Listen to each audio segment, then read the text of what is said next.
Good afternoon, friends, and thank you for joining us for this year's Good Friday Tenebrae service. Perhaps this year the service is particularly poignant because of the physical distancing that we are participating in. I invite you to hear the Passion narrative anew this year. This is a Tenebrae service, and that means that we will hear the Passion narrative, and with each portion of the story, slowly the lights on the table will be extinguished. Friends, let's enter a time of worship together. We come to the cross. We must. Good Friday sits hard upon the church year, blocking the way forward. A dark day, waiting like the worst of bad news. We dread this day, but we come to find our God who mourns with us, waiting. The first shadow, betrayal. After Jesus had spoken these words, he went out with his disciples across the Kidron Valley to a place where there was a garden. He entered there with his disciples. Now Judas, who betrayed him, also knew the place because Jesus often met there with his disciples. So Judas brought a detachment of soldiers together with police from the chief priests and the Pharisees, and they came there with lanterns and torches and weapons. Then Jesus, knowing all that was to happen to him, came forward and asked, "Whom are you looking for?" They answered, "Jesus of Nazareth." Jesus replied, "I am he." Judas, who betrayed him, was standing with them. When Jesus said to them, "I am he," they stepped back and fell to the ground. Again, he asked them, "Whom are you looking for?" And they said, "Jesus of Nazareth." Jesus answered, "I told you that I am he. So if you're looking for me, let these men go." This was all to fulfill the word that he had spoken. "I did not lose a single one of those whom you gave to me." Then Simon Peter, who had a sword, drew it, struck the high priest's slave, and cut off his right ear. The slave's name was Malchus. Jesus said to Peter, "Put your sword back in its sheath. Am I not to drink the cup that my Father has given me?" So the soldiers, their officer, and the Jewish police arrested Jesus and bound him.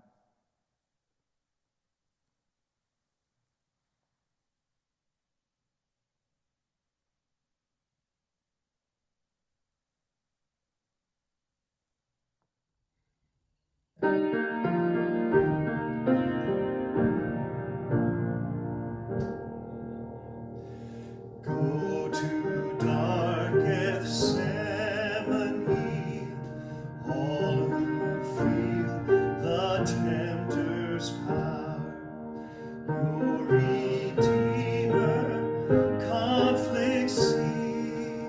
Watch with him one bitter hour. Turn not from his griefs away. Learn of Jesus Christ to pray.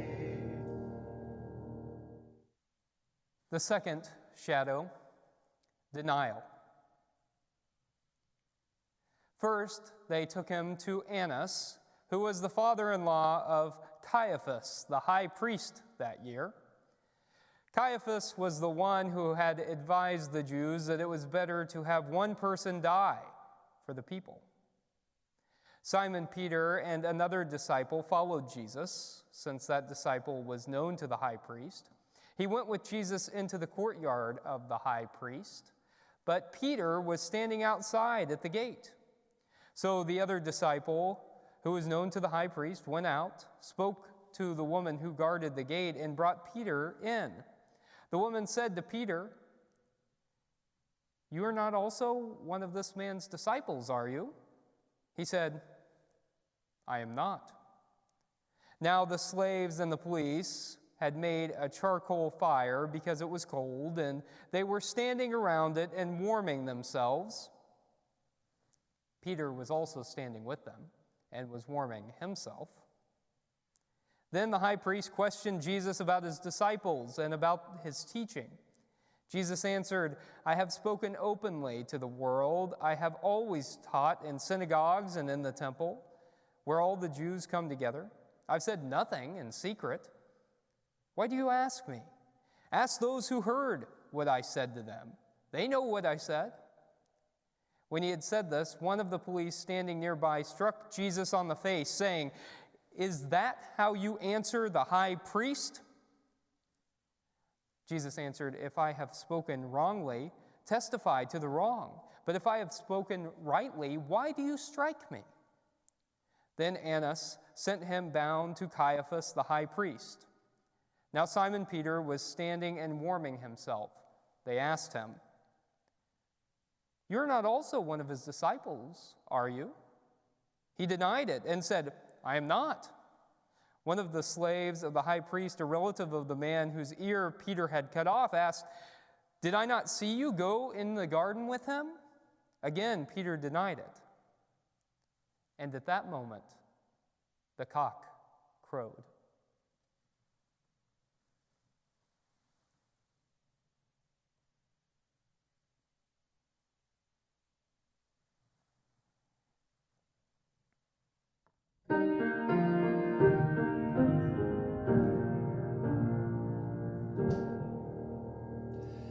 Follow to the judgment hall.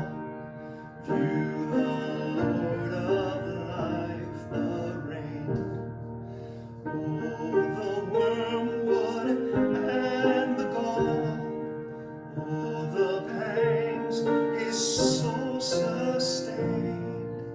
Shun not suffering, shame, or loss. Learn of him to bear the cross.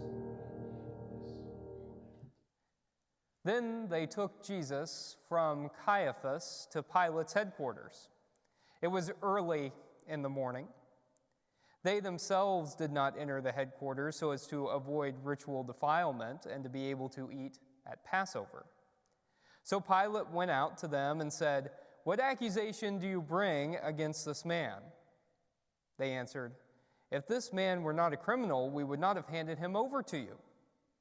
Pilate said to them, "Take him yourselves and judge him according to your law." They replied, "We're not permitted to put anyone to death." This was to fulfill what Jesus had said when he had indicated the kind of death he was to die. Then Pilate entered the headquarters again, summoned Jesus, and asked him, "Are you the king of the Jews?" Jesus answered, "Do you ask this on your own, or did others tell you about me?" Pilate replied, "I'm not a Jew, am I? Your own nation and the chief priests have handed you over to me. What have you done?" Jesus answered, "My kingdom is not from this world. If my kingdom were from this world, my followers would be fighting to keep me from being handed over to you. But as it is, my kingdom is not from here." Pilate asked, "So are you a king?" Jesus answered, "You say that I am a king. For this I was born, and for this I came into the world, to testify to the truth. Everyone who belongs to the truth listens to my voice." Pilate asked him, "What is truth?"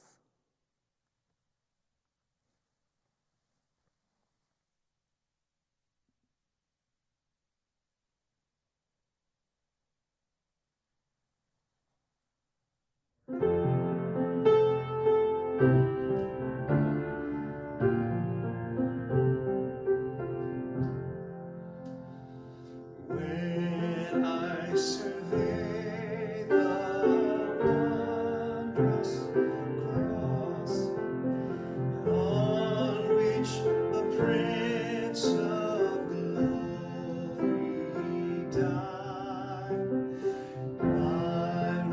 Purchased gains I count but loss, and pour contempt on all my pride.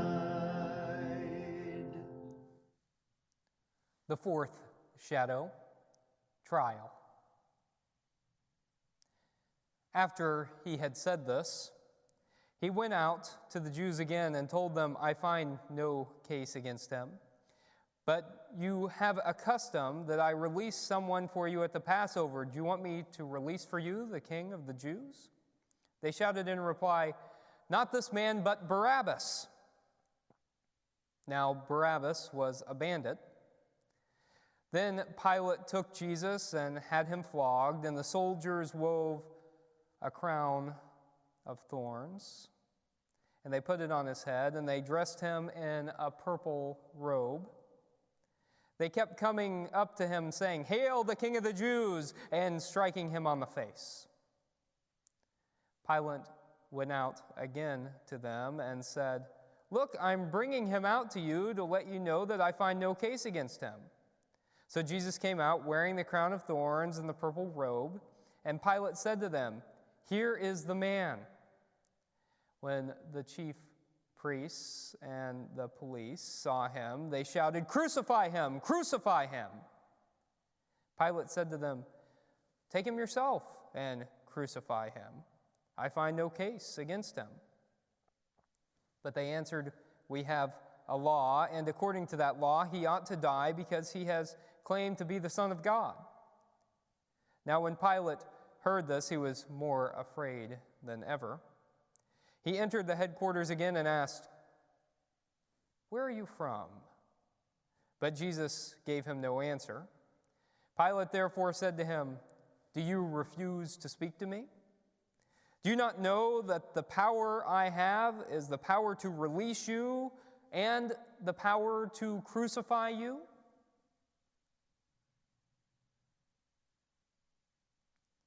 Jesus answered him, You would have no power over me unless it had been given to you from above. Therefore, the one who handed me over to you is guilty of a greater sin. From then on, Pilate tried to release him, but the others cried out, If you release this man, you are no friend of the emperor. While Pilate heard these words, he brought Jesus outside and sat on the judge's bench at a place called the Stone Pavement. Now it was the day of preparation for Passover, and it was about noon. He said to those outside, Here is your king. They cried out, Away with him! Away with him! Crucify him! Pilate answered, Should I crucify your king? The chief priests answered, We have no king but the emperor. Then he handed him over to them to be crucified.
The fifth shadow, crucifixion. So they took Jesus, and carrying the cross by himself, he went out to what is called the place of the skull, Golgotha in Hebrew. There they crucified him, and with two others on either side, with Jesus in between them. Pilate also had an inscription written and put up on the cross. It read, "Jesus of Nazareth, King of the Jews." Many of those in that presence read the inscription because the place where Jesus was crucified was near the city, and it was written in Hebrew and Latin and in Greek. Then the chief priests said to Pilate, "Do not write the King of the Jews, but this man said, 'I am King of the Jews.'" Pilate answered, "I have written what I have written." When the soldiers had crucified him, they took his clothes and divided them into 4 parts, one for each soldier. They also took his tunic. Now the tunic was seamless, woven into one piece from the top. So they said to another, "Let us not tear it, but cast lots to see who will get it." This was to fulfill what the scripture says, "They divided my clothes among themselves, and for my clothing they cast lots." And that's what the soldiers did. Meanwhile, standing near the cross of Jesus were his mother and his mother's sister, Mary, and Mary Magdalene.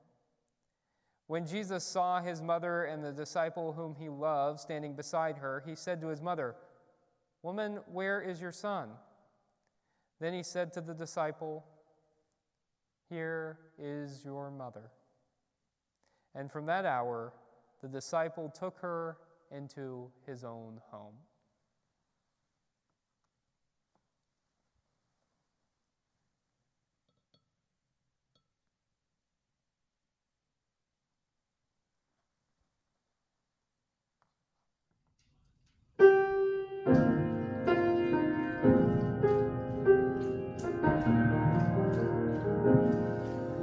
Alas, and did my Savior bleed, and did my sovereign die? Would he devote that sacred hand for sinners such as I? At the cross, where I first saw the light, and the burden of my heart rolled away. It was there by faith I received my sight, and now I am happy all the day. The 6th shadow, death. After this, when Jesus knew that it was all finished, he said, in order to fulfill the scripture, "I am thirsty." A jar full of sour wine was standing there, so they put a sponge full of the wine on a branch of hyssop and held it to his mouth. When Jesus had received the wine, he said, "It is finished." Then he bowed his head, and he gave up his spirit. Since it was the day of preparation, the Jews did not want the bodies left on the cross during the Sabbath, especially because that Sabbath was a day of great solemnity. So they asked Pilate to have the legs of the crucified men broken and the bodies removed. Then the soldiers came and broke the legs of the first and of the other who had been crucified with him. But when they came to Jesus and saw that he was already dead, they did not break his legs.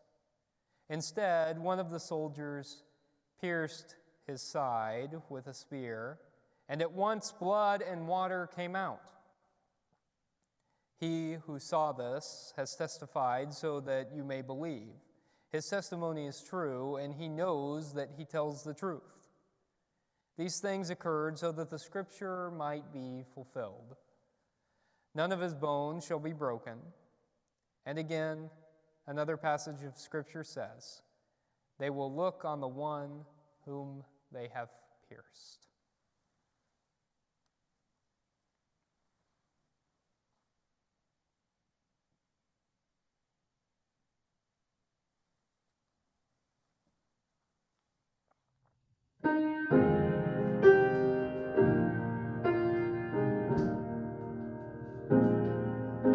But drops of grief can ne'er repay the debt of love I owe. Here, Lord, I give myself away. 'Tis all that I can do. At the cross, where I first saw the light, and the burden of my heart rolled away. It was there by faith that I received my sight, and now I am happy all the day.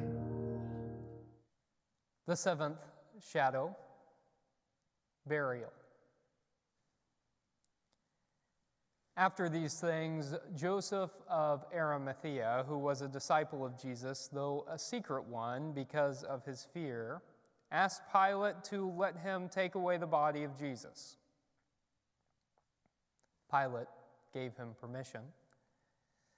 So he came and removed the body.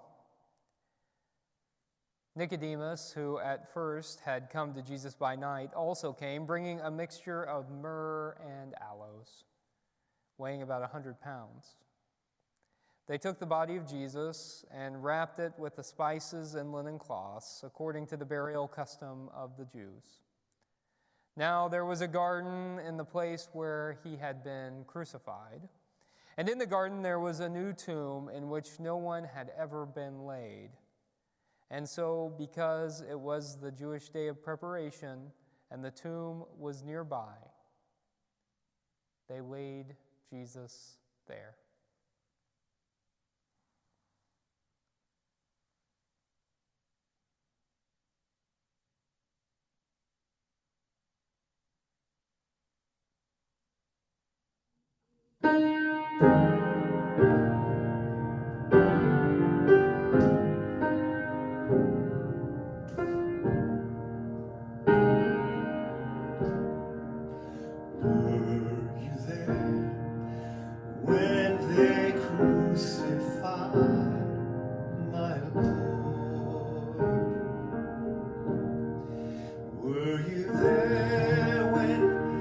Crucified my Lord.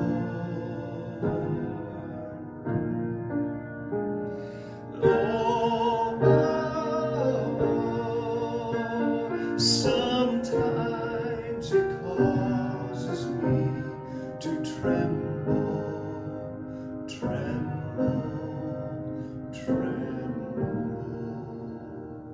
Were you there when they crucified my Lord?